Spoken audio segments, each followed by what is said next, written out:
Bonjour Philippe, merci d'avoir accepté cette interview. Pour toi, qu'est-ce qui est à l'origine d'un échec?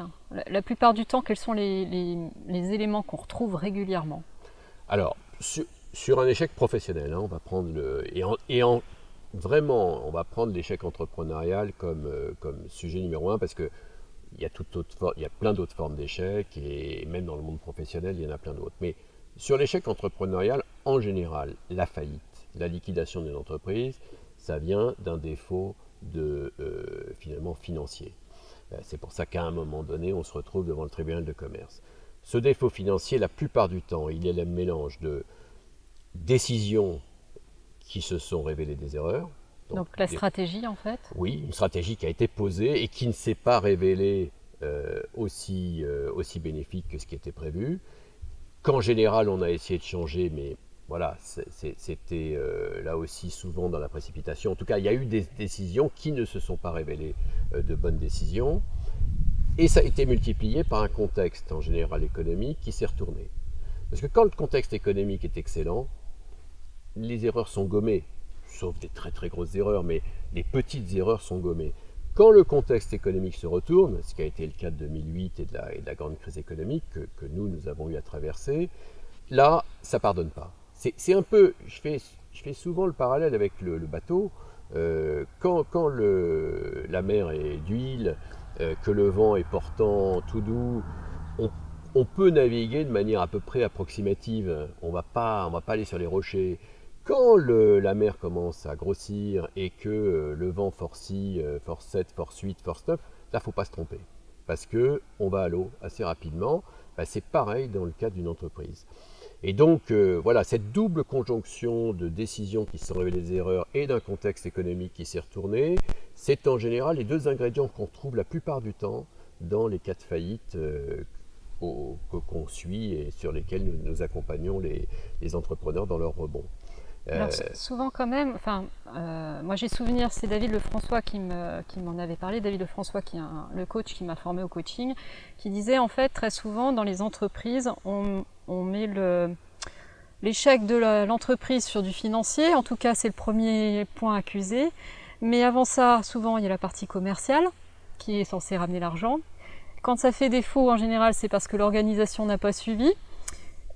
Et en fait, encore au-delà, la stratégie ne devait sans doute pas être bonne, mais il y a encore un autre pilier, et c'est souvent le dernier sur lequel on travaille, alors que c'est souvent le premier sur lequel il y a le problème, c'est l'humain. Oui, bien sûr. L'humain, le comportement. Des gens qui ne savent pas toujours se remettre en question.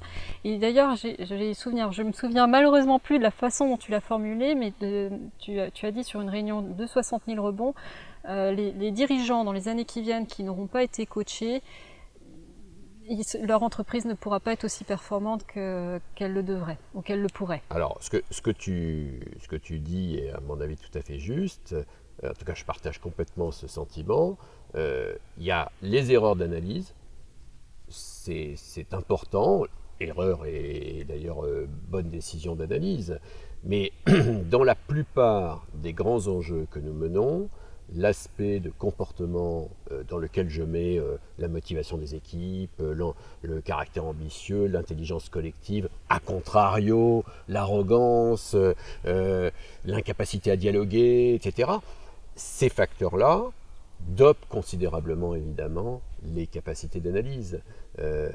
Une bonne analyse, mais une mauvaise mise en œuvre par des équipes démotivées, très probablement va arriver à des erreurs et à des désillusions.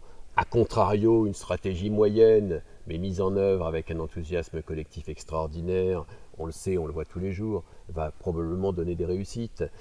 Donc cette dimension humaine, combien elle représente? 20%, 60%, 80%, on ne sait pas. Mais il n'y a pas de thermomètre encore pour vraiment l'identifier. Mais on sait que c'est un enjeu clé et difficile à maîtriser. Parce que l'humain, c'est fait de rationnel, c'est fait d'émotionnel, j'allais dire, une pâte à modeler compliquée et qui bouge tous les jours. Mais c'est ce qui en fait tout l'enjeu. C'est pour ça aussi qu'on a besoin de spécialistes dans l'entreprise. Quand ça va bien, et puis de spécialistes surtout, quand ça va mal, pour comprendre ce qui s'est produit. Parce que je crois vraiment qu'au sein des entreprises, c'est au moment des épreuves et des échecs qu'on peut le plus comprendre ce qui s'est produit. Quand tout va bien, d'abord, je ne suis pas sûr qu'on ait le temps et qu'on prenne le temps de comprendre. Et puis, je pense qu'on survole les choses, pris par l'enthousiasme. C'est quand tout va pas très bien, va même mal, qu'éventuellement il y a eu des dégâts importants, que là, un travail très profond peut être fait pour grandir, pour progresser. Moi, je pense qu'il faut que les individus souffrent un peu, ou même beaucoup, pour vraiment se métamorphoser et aller chercher ce qu'il y a de plus profond d'eux. Pour passer le cap de la résistance au changement finalement. Le résistance au changement, la honte, masquer les choses, pas aller au fond des choses. Je pense qu'on révèle véritablement. Alors, je ne suis pas un adepte de la souffrance permanente. Je pense que jouir est très important aussi. Et la motivation, l'enthousiasme sont des éléments clés pour avancer.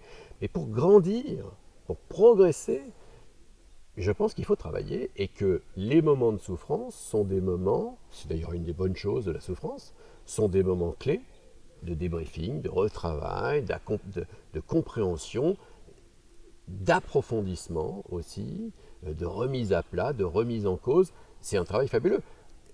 On ne le fait pas en général.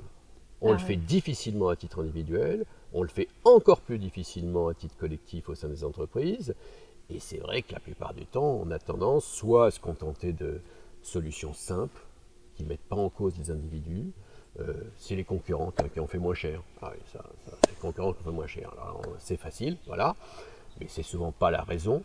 Et il faut vraiment des patrons très imprégnés de cette culture, qui souvent eux-mêmes ont vécu d'ailleurs des difficultés et des épreuves fortes, pour inculquer cette culture du fail management, du post-mortem, du débriefing.